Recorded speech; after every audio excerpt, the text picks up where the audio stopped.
Welcome to Zen and the Art of Self-Publishing. It's the podcast where we slow down, get honest, and put the human back at the center of author life. I'm your host, Janet Margot, so come on in and let's talk.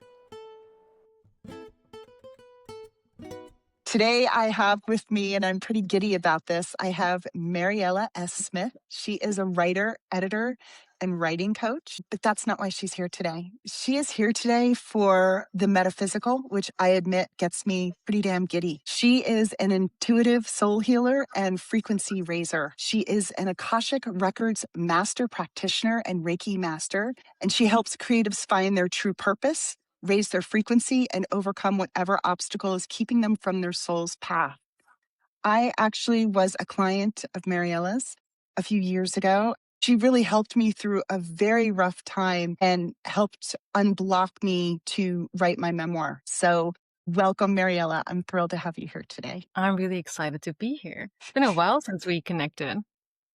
I know, it's been way too long. Let's just talk more about who you are and how you got here. I think it's a really unusual combination. You were a developmental editor and now Akashic Records coach and an author. How do you explain this to people who haven't encountered it before? And if you can also specifically tell us what the heck are Akashic Records?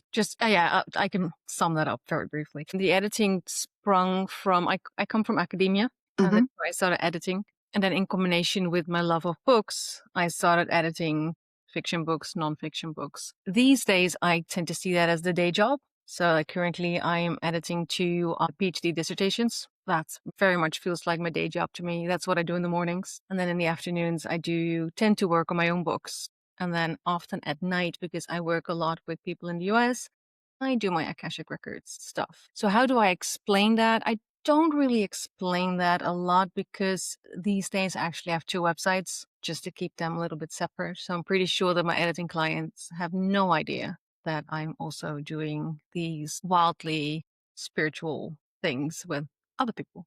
So tell us, what are the Akashic Records? The Akashic Records, well, very briefly explain, because it's a vast field. We tend to describe them as like this library, but like on a metaphysical level, where everything that we do as souls, as incarnations, everything we did do, are doing right now, and will be doing in the future is recorded always. So what we're doing right now is recorded, and we can go in there, we can make that connection with the Akashic Records, and then we can directly ask Source, our guides, ourselves on a soul level, questions that we do not find the answer to in other ways. So it's a very deep skill to be working on. Yeah. So tell me more about your coaching practice. Like, what does a soul's calling actually mean in practice for a creative? Because you do Akashic readings for anyone or just for creatives and entrepreneurs?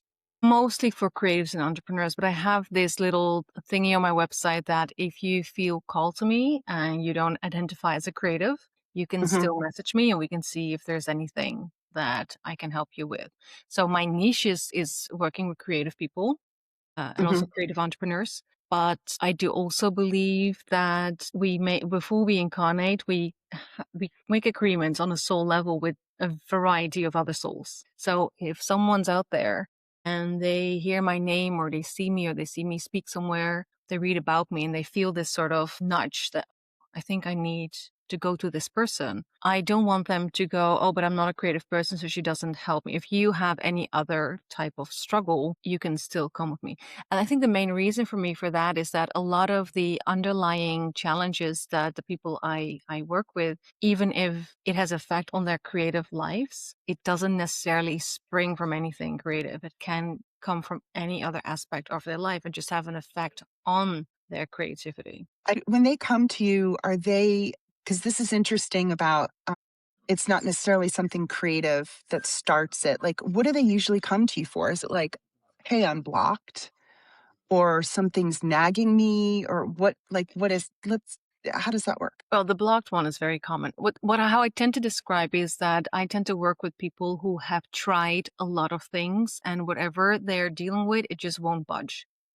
So they could, and that could have been everything, right? They could have been meditation. They could have tried Reiki if they're more like the metaphysical type, but it could also mean they've been in therapy for years, or they read a zillion self-help books, they journaled until they ran out of notebooks. It's when they're really like, I cannot figure this one out. That's when they generally come to me. And a lot of that is people who feel blocked. And that can either be blocked in regards to a very specific project they're working on, but it could also be blocked in the sense that they've lost touch with their creativity or they've lost inspiration.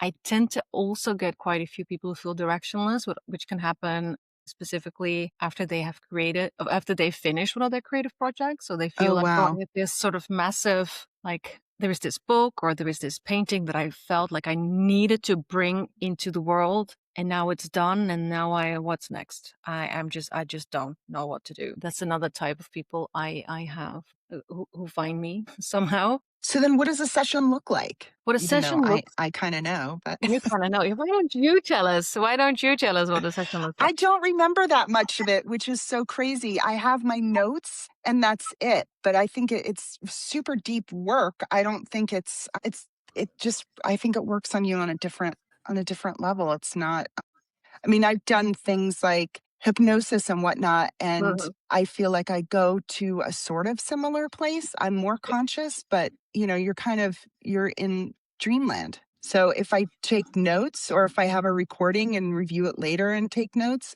that's the only way I really remember details from a session. Yeah, and that's why I will explain in a second what a session with me looks like, but I also do these meditation circles, which you also partook in at one point. Yeah. Yeah. And my advice is always write down anything that comes across, even if it's just like a flash of a scene or a word or whatever. Yeah. Because when you get out of that state, that's all you have left.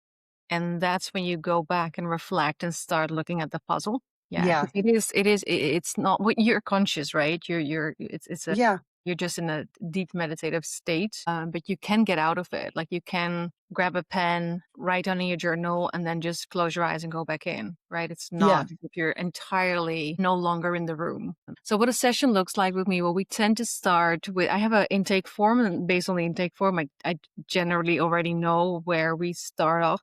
Because the important thing about the Akashic Records is knowing how to phrase your question. Like they're very helpful. When I say they, I mean they're record keepers. Everyone has their own record keepers. They tend to be very helpful, but if you're asking questions that they don't think are relevant or questions they don't think you should be privy to the answers to yet, they will shut you out. So it's very good. They love an empowering question. They don't love yes or no questions. So when somebody comes to me, we first tend to sit with, okay, so what is the foundation of this question? Like what is actually going on here? Like what is underneath this question that we need to address? And then the way I go about it, I open the records of the person. Depending on where they are in their own spiritual journey, they will also tend to get some stuff. Sometimes I get the message, no, this is on them. They can channel the next bit. And then I just wait for them to tell me what they see and what they hear. Sometimes they're not comfortable with that. And then the whole thing comes through me, which is fine. But it tends to be a collaboration. So I'm seeing this. What do you see? Oh, okay. Well, if we connect that, we can make sense. We can make sense of that. So I start with opening the records. We start by asking that question. And then depending on the answer, I'll just, let that take me where we need to be taken. So it's the start of a journey. So I'm not sure what to ask next about this, because to be honest with you, I'm sitting here having flashes now of my session with you. I can see very vividly, like going into my library. And I remember you actually guiding me through it, which was really weird. If I recall correctly, you said that when you do these sessions, things come through you and then you're done. You have no recollection of any of them. Yeah, it's sometimes the only time I remember is when we talk about something in depth after I've closed the records. So there's this one reading, and I will never forget that, where we were in a person's past life and a fear they had. The person was a poet, is a poet. The fear they had about being seen, about being like bringing their art into the world was connected to somebody in their life then had committed suicide. Wow. Which was I was like, how am I going to phrase that? Because that's very heavy. right? Oh, so they didn't tell you this. It came through you. No, yeah, that's something that I knew. I was like, so there's this Okay. person, and I think I said something like, I feel that they had a hand in how they left this world, and I'm still getting chills when I think about it. And as it turned out, that pattern had repeated herself in her current life. So she knew exactly who I was talking about in her current life. But the Wow. reason it stuck with me is because, of course, after the session, we talked about this. We talked through this because this is some heavy. It was very heavy, right? Yeah. And I think that's why it stuck with me so much, because it just went so deep so fast. But generally, yes, unless it's like something major like this. And then I don't know Hmm. anything about the rest of the reading. Like, I think I spoke with this person 2 to 3 hours, right? That's all I remember, because that was such a massive point. That's intense. Yes, yeah, and I still get goosebumps just thinking about that, and it's probably 4 years ago. But yeah, those So, are the moments. So sometimes I remember snippets, but that's it. Yeah. how did you how did you get into Akashic Records? Like, because you've also written tarot for entrepreneurs. You have another tarot for creatives coming out, expanded anniversary edition of that book. Yeah. So you've always been into this stuff, the metaphysical. Yes, but I was in the spiritual closet for a very long time. Really? Yes. So I was always interested, but it wasn't until I started doing yoga in that's 2013, I think. And Uh-huh. that yoga teacher was very much, she used to have like an oracle deck. And then before the class, we could draw a Okay. card and reflect. So that I was like, oh, that is interesting. So that would just, something in me sort of turned on. I was like, I like that. And then it took me years before I got my first own oracle deck, and then tarot, and then I hid that for a long time. And at the time I was working I was already like a writing coach, Yeah. right? It was completely separate. And I really thought, if people know that I'm doing these things, they're not taking me seriously anymore. So it was a very long process for me to become out and proud as somebody who, yeah, does this kind of work. So I really appreciate that, because I understand being in the closet about that, about spiritual or metaphysical interests or practices and whatnot. And people like me need somebody who's out like you to come talk to. So that's awesome. And I've had these people myself, right? So I'm very grateful for them. Yeah. So that's actually one of the people that it was a fellow author actually who was into tarot, oracle stuff, dream walking, all that kind of, which is not, I know Oh, nothing wow. about that, but she knew a lot about that. She actually did one of the first renditions of the program that I ended up doing when it was like 4 weeks, and now Which it's like, program? You have a bunch of programs. the one I ended up doing to become a master practitioner. Oh, okay. I thought that your Yeah, offerings, not your my services. programs. No, no, Okay. no. So she did like the 4-week version of that back in 2019, I think, and I Hmm. did the 7-month version in 2024. But yeah, so she did that, and then she taught me in the summer of 2019 how to read my own records. So for a long time, I just read my own, and this is how it would come back to me trying to keep the spiritual out of my work. At one point, I realized that I had these clients, because at that point, I had this one-on-one coaching program for writers. So Hmm.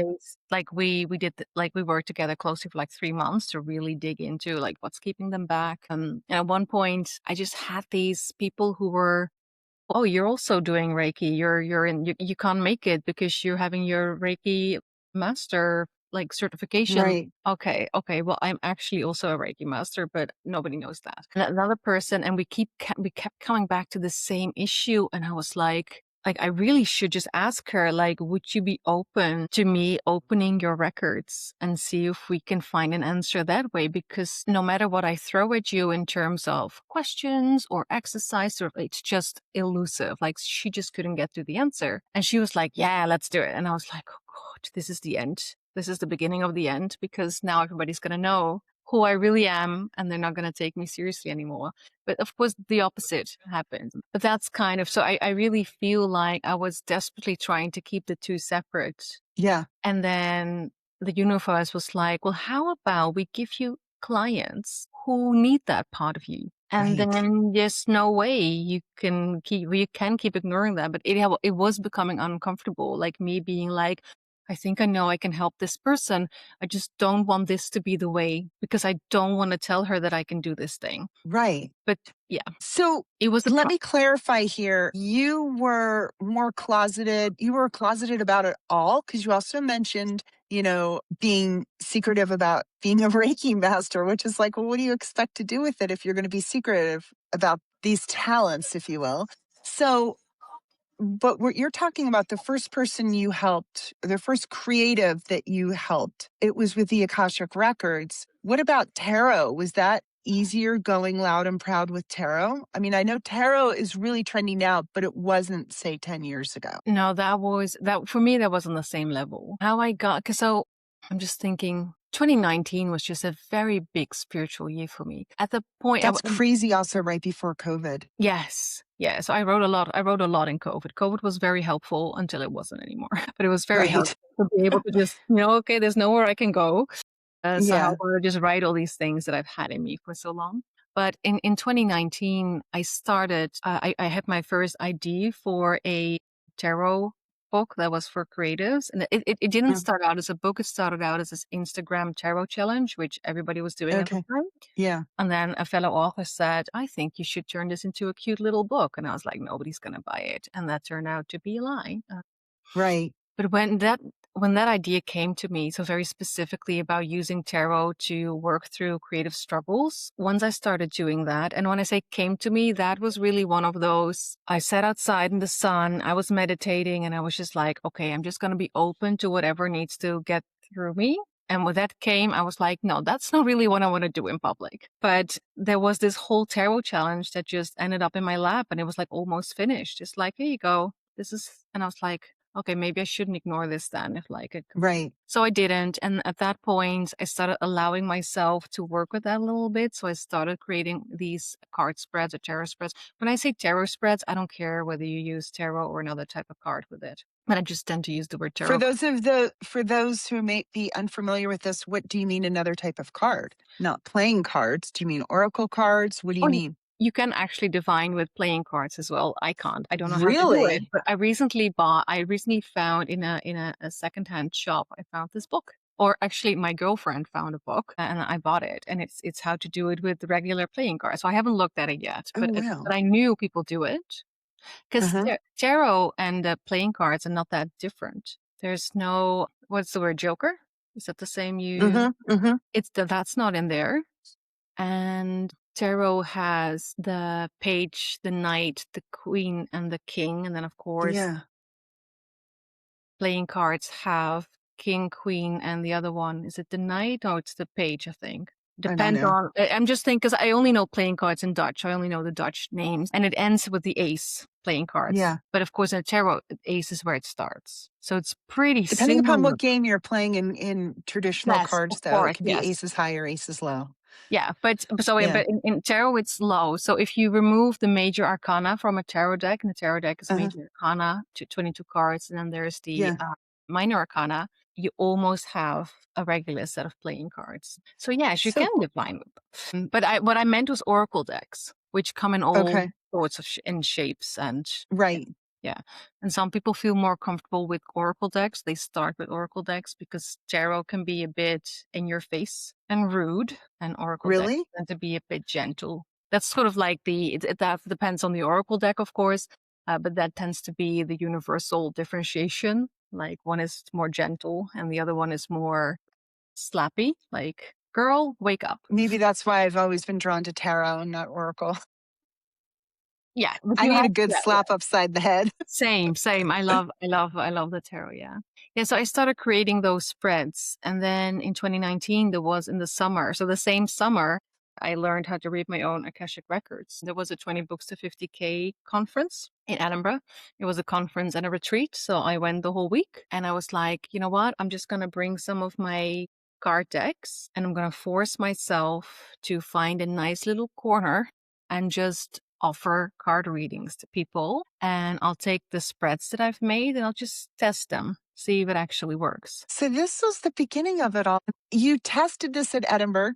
You tested the... Yes. And how did that go? Yeah. And I was like, okay, well, probably nobody's going to see me in my little corner. Of course, we were that part of the week, we were in a castle. So Right. that really helped with the atmosphere.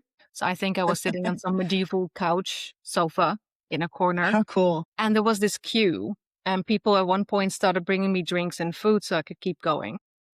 Oh my God. And it was really intense. A lot of people crying. Yeah, it was really intense. And I was like, oh, I think I just found my niche. How much does Yeah. setting impact that, like of the castle with enormous history? I mean, that was like, I remember the first time we went into the castle, because the first part of the conference, of the writing retreat, was in a more modern building, right? Uh-huh. So the first time we walked into this, it was just like you had the entrance. Then when you turn right, it was this corner with these very low benches with like this coffee table. And I was like, no, now I have to do the thing that I promised myself to do because this is perfect. So I think the next morning I woke up really early, went there, put all my cards on the table, took a picture, put it in the Facebook group and was like, people, if you're not writing this morning, I'm sitting here and I'll be. Wow. And I think I spent 2 days doing it instead of one morning. And Yeah. wait, I know we're flipping back and forth between tarot and Akashic, but that was tarot or Akashic Records? No, that was That terrible. It okay. was the week after Mhm. I was taught how to read my own Akashic records. Okay, so This was a sticking with big tarot year for for a me. minute. What? I said, this was a big year for me metaphysically. Clearly. So, tarot for creatives, I feel like this is a very kindergarten question of me to ask that needs to be asked. How exactly is tarot for creatives different than tarot for the normies of the world? Not at all. It's just that one of the things I'm really good at is asking the right kind of question to people. Okay. So in my coaching, the feedback I always get is like, oh, damn it. You always know exactly the kind of question you need to ask, which is very important when you work with things like the tarot and with the Akashic Records. Yeah. So for me, it's not about tarot being for one aspect of your life. It's more about, okay, if these are particular struggles that writers have, what are the questions they can ask the cards that will help them work through this particular struggle? So what I did so this is the first edition. The first edition came out like a month after the conference because people were Hmm. like, "You need to put this in a book." And it was really simple. It was very, very small. It had like 21 tarot spreads. It was very basic. But they were all like, I was looking at, okay, what are the main struggles that my clients have? Okay, can I create a tarot spread that helps people sift through the issue and get to the underlying problem here and how to solve it? Right. So it's not about yeah, it's more what I do is I just know a lot about author struggles or creative struggles. Yeah. Just create the spreads that will help people work through them. So this is where your editorial expertise comes in then in terms of at least a starting point for knowing the typical or more common creative or author struggles, Yeah, right? Or wrong? Okay. partly, yeah. Yeah. And Yeah. then we didn't talk about this much, but you also write fiction in addition to your nonfiction, correct? Technically, yeah, it's been a while. Technically. Yes. I've been working on a lot of nonfiction books this year.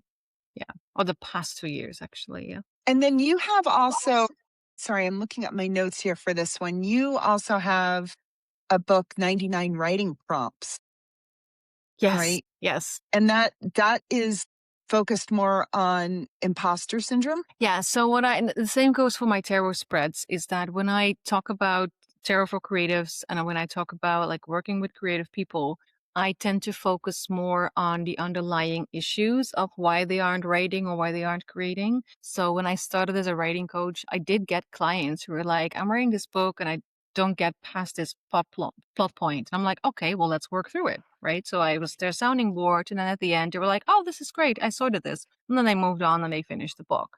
But I realized rather quickly that about 90%, maybe even more of my clients were struggling because of deeper underlying issues. So it wasn't Hmm. necessarily the character isn't doing what I want, or I cannot, like, I wrote them into a corner and I don't know how to get out of it. It was more about who am I to write this book? And who am I to set time aside in my week away from my spouse and my kids Yeah. to write this? And who am I to want a creative life? So kind of, and there was a lot of limiting beliefs they had about writing or being a creative, about what they weren't supposed to do with this life they had. So that was really, those were the people that came to me. So it was, and that just in the end, people with like blood problems almost disappear, right? So that really became. What do you mean they almost disappear? Like they stopped coming to you? Like what were the Yes. Okay. Yeah. So they were a very small group to begin with, but in the end, it was like only the people found me who needed help with these deeper Deeper? problems. It was more existential, Yeah, right? And the same goes for my tarot books.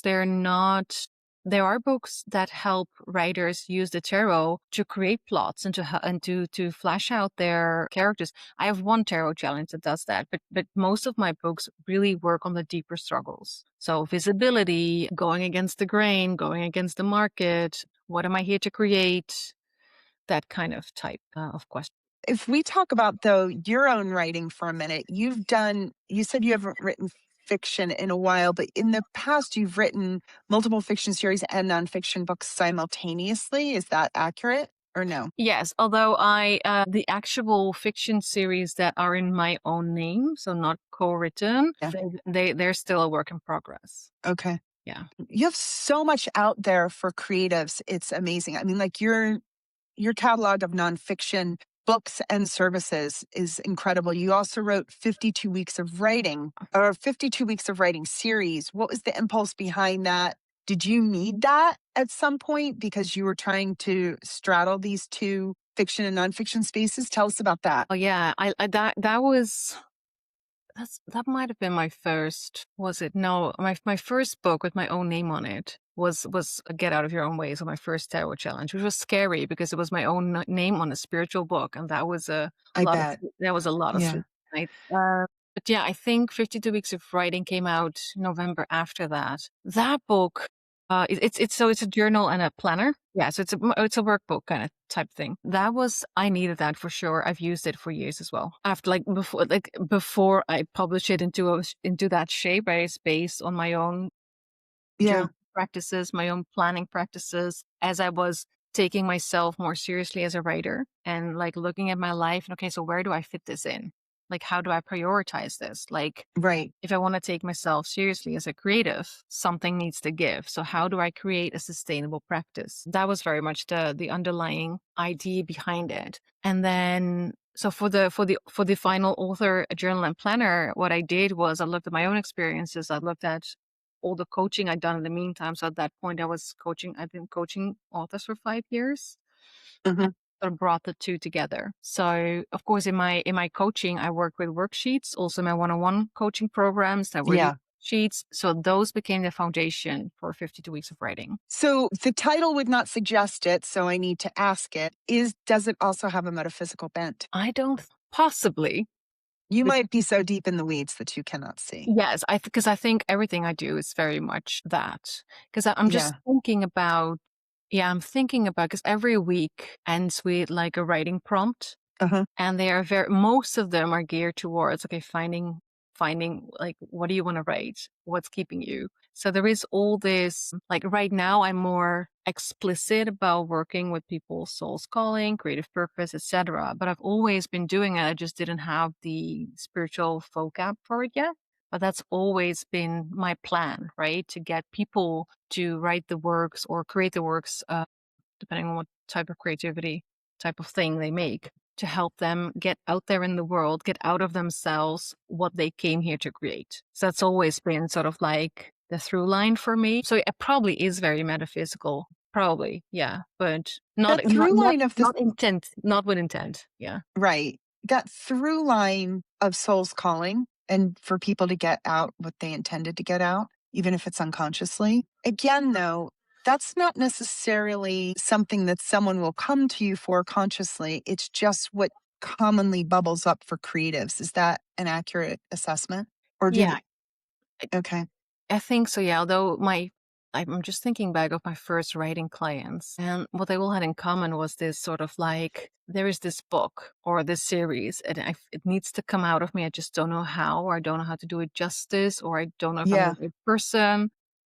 Yeah. That kind of, but they did come to me with this sort of like, there is something that, yeah, like I'm gonna burst apart if I don't get it out on the paper. So this really, yeah, they got this really big nudge that there was something that they had to be creating. Yeah. and they were just struggling because of all kinds of limiting beliefs about who they are and what they should be doing with their lives, that made it difficult for them to do it. Yeah. Yeah. That is what came up for me for sure, because I'm one of those people who struggles with the nonfiction that I write and being an expert in a very tactical pedestrian thing. And then having all this other creative stuff that I also need to get out of me. Yeah. And I definitely struggle with that. And that's part of the reason why I use pen names is to get it out there, not just for the algorithms, but also because I'm not completely comfortable with some of the other material that I put out. But that stuff came up in my reading for sure. Yeah, and I get it, right? Because my name is on my books, and that was a big thing for me. On your On my nonfiction books. nonfiction books, right? Yeah. But part of me kind of wants to not put my own name on my fiction when it's ready. I'm not using my own name on my fiction. No, but I kind of also want to do it to show people that both can exist. Sorry. But part of me does have that. Do I want that? Do I want to keep the two separate, or do I want to show people this is a whole person and this is what it looks like to contain multitudes? But I understand that. And I think it's super important. A huge theme in my life is authenticity, which is one reason why I'm doing this podcast. For instance, I'm not talking about Amazon ads. I'm talking about the woo-woo of the world. And I love it. And I'm out and proud about it now. However, I think there are algorithmic reasons, and that's the reality of today, to separate pen names, right? Yeah. It doesn't necessarily have to be like some of my pen names are secret, right? And I'm not going to be sharing those pen names with people. But then I have other pen names. I'm working under like 4 pen names aside from my real name, like actual fictitious names. Some of them I will let people know that they're me. It's just that I will let authors know that they're me, but I don't necessarily think that we're all in the same stage in our lives. And some of my reader audience may not be ready for it. Yeah. And I think that is something to seriously consider. So as a writing coach, as somebody working with, or a creative coach, as somebody working with authors, you can still go under a pen name and proudly display it. It's just that maybe your readers of your fiction, like the strangers who are not in the field, maybe you just don't want to color the image of the pen name with your nonfiction. That's just my 2 cents. Yeah, and I know all of that, and that's definitely. I'm not done with that yet, right? I haven't made up my mind about it yet. Yeah. So I don't know yet I don't know what I'm going to do yet with that. But I feel For you though, does the metaphysical come into your fiction? It's all fantasy. That just seems to me to be so. Flawless. Is the word symbiotic? Yeah. Like, I don't know. I feel like that's such great alignment. It could actually strengthen your brand. Yeah, and that is something that I will have to think, and I'll probably ask the Akashic Records for some advice on that when the time comes. But yeah, I do, and it's not like I'm all for like I know people who are like, I want to write this book, but I will not do it under my own name. And then once we talk through that, I'm like, I'd rather you write the book and put somebody else's name on it than you not write the book. So how about? Oh yeah. Yeah. Like if you have, but I do always want people to sit with it. Like, why do you feel like you're hiding? Like, what is it? So this is super interesting because a lot of people come to me asking for pen name advice, and they're coming to me, and I'm just talking like through strategic branding and technical things, right? That's it. Yeah. And I think this is super interesting. I hadn't thought of this before, that maybe they all should be coming to you, right? Because there is something much deeper about the pen name that maybe us pedestrians here. That's how I'm going to separate my expertise from yours. The pedestrians aren't going deep into the why in the same way that you would with Akashic Records. Yeah, and I think honestly is that for some people they don't need to go deeper because they're very comfortable and they're just doing it because it's strategic.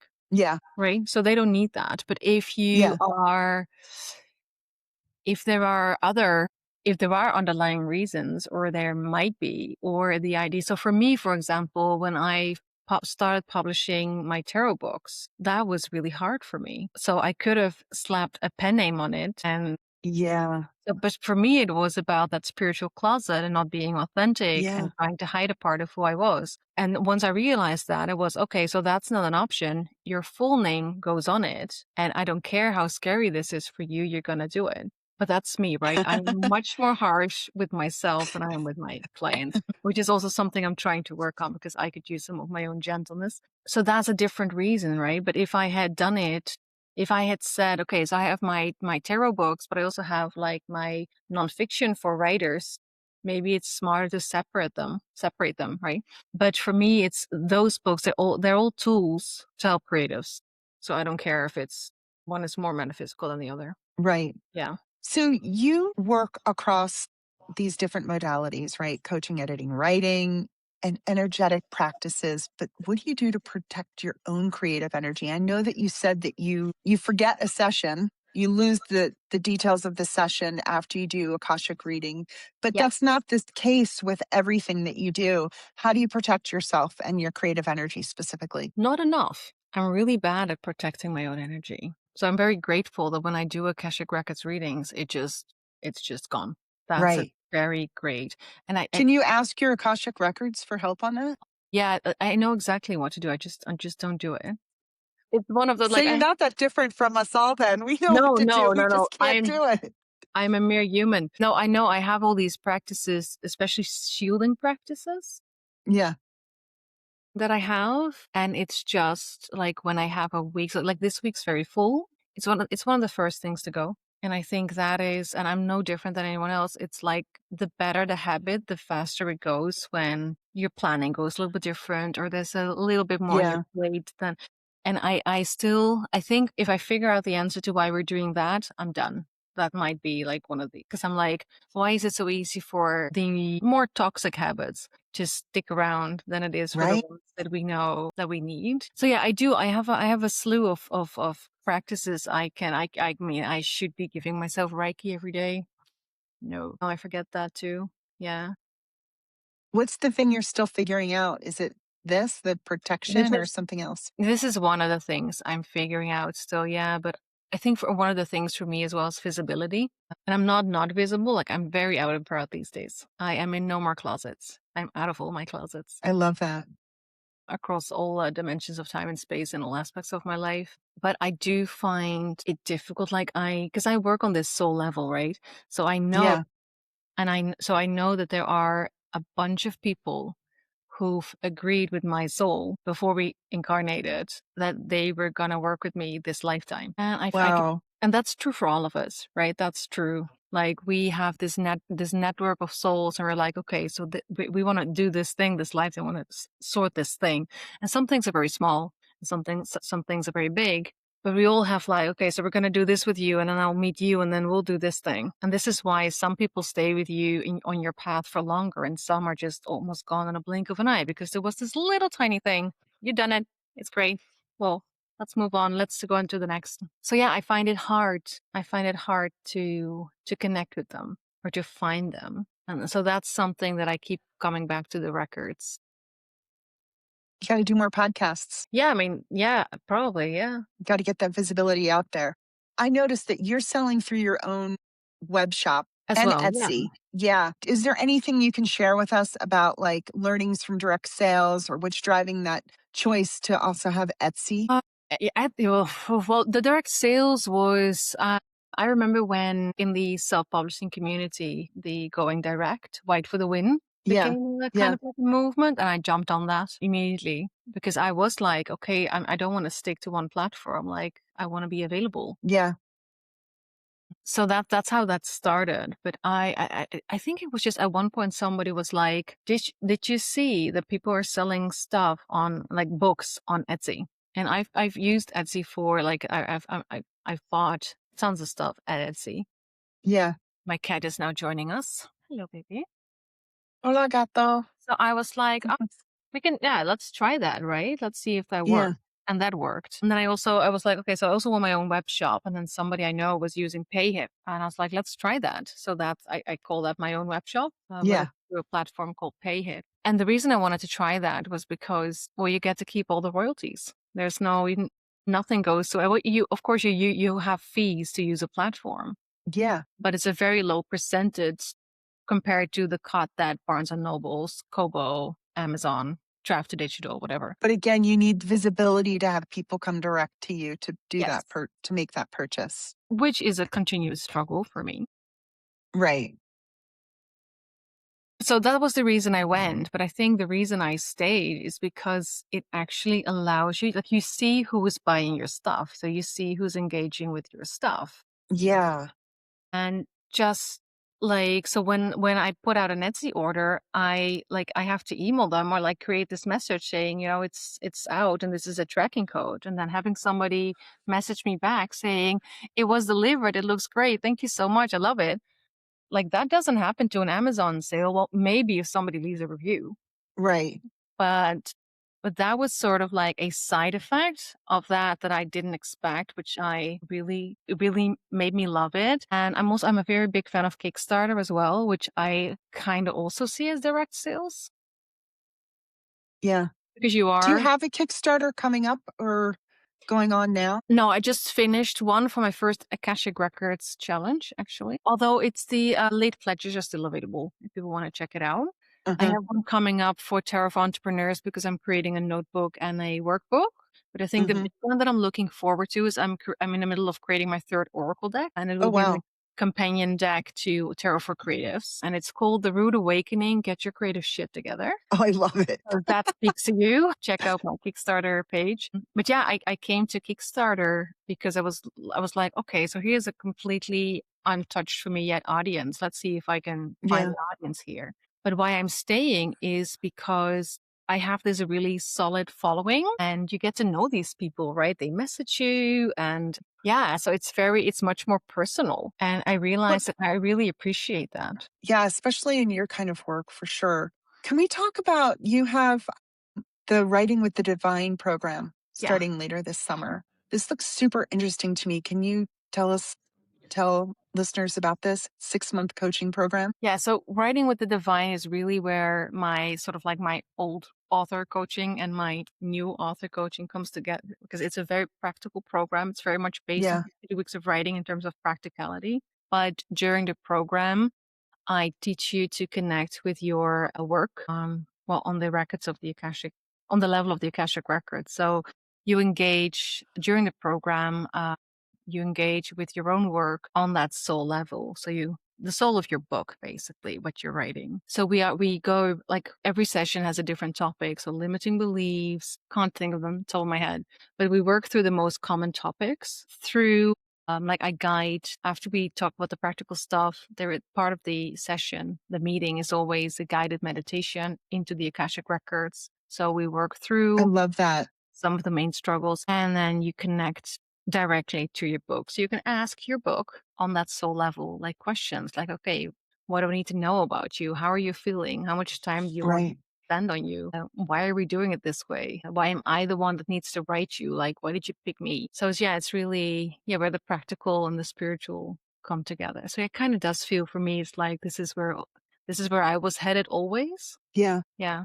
But yeah, it's been, I think I might check that out. I don't know if I can do that 6-month commitment, but I'm really interested in it because I'm writing 2 different series. One of them, I definitely am using a lot of ancestral themes, which I feel like the Akashic Records work might be a really good fit on that one. Because I'm not exactly sure what I'm doing. Like I have a lot of questions to the universe about what I'm doing with this. so it might be That might helpful. be super cool. Yeah, or do a session, something like that. But where can listeners find you? Oh, yeah. Funny thing is, I am everywhere. So I think it would be good to start on my website. So that is mariellessmith.com. I'll put that in the show notes for sure. Yeah. Unless you want me to edit your PhD dissertation, then you have to go to mswordsmith.nl. That's my Okay. other website. But I kind of want to assume that's not what you're into if you're listening to this podcast. Could be on the side. Maybe. Yeah, but I'm very active on Instagram. Okay. I have two actually. They're the same these days, but I cannot get the followers from the one to get to the other. So it's like, okay, I'm letting Yeah. it go. I'll just have both. That's where I'm most visible, I would say. I should actually, I'm quite active on Substack. We were just talking about ancestors, and I do every other week. I answer a sort of like reader question by going into their records. Oh, And wow. recently I did one. Somebody wrote me an email about writing this memoir. And there was a lot of it was about generational trauma. So our question was, how can I honor my ancestors' voices while I'm writing this book? Right. So that's an open reading. People send me this, and I mean, everybody can email me those questions, right? So people email me, and it's like an advice column, right? But I go into the records and I type out my response in a letter, kind of. Yeah. But those are open. So if you're like, what can we get from the Akashic Records? I have no idea. Well, on YouTube, by the way, you can find some videos. But if you want to read some recent readings I've done, you can find those on Substack. Yeah. Cool. I will make sure to include all these links. Is there anything else that I'm not asking that you want listeners to know? At this point, I have no idea. Yeah. Yeah, I feel like Probably, this is such a loaded topic that this has been a really difficult interview for me. Why? Okay, so why is it loaded? Because you're still Maybe because I have the experience of doing this with you, and I know that, like, for instance, like you just made the analogy to an advice column. It's so much deeper than that. It is. Yes, it is. It's a 2 And I point. mean it in a wonderful way. Yeah. No, I get what you mean. Yeah. Yeah. Yeah, well, this is the thing. And this is, I think it's in the introduction to 52 Weeks of Writing. I actually write that, like, my work is not for the faint of heart. It's not. So none of the things that you engage with, everything I do, even if it's like one of my tiny, teeny challenge books, Yeah. you engage with my stuff, it's bound to get deep. Yeah. Yeah. And you need to be willing and ready to do that kind of work. Yeah. Yeah. But if you are ready, it's going to be a really good trip. Yeah. I can vouch for that. Mariëlle, thank you so much for your time. Thank you. And thank you for having my co-host here. All right. We'll talk soon. Yes. Well, that's our show. Find resources and more at zenandtheartofselfpublishing.com. I'm Janet, and I'll see you next time. Until then, take a deep breath, trust your work, and keep writing.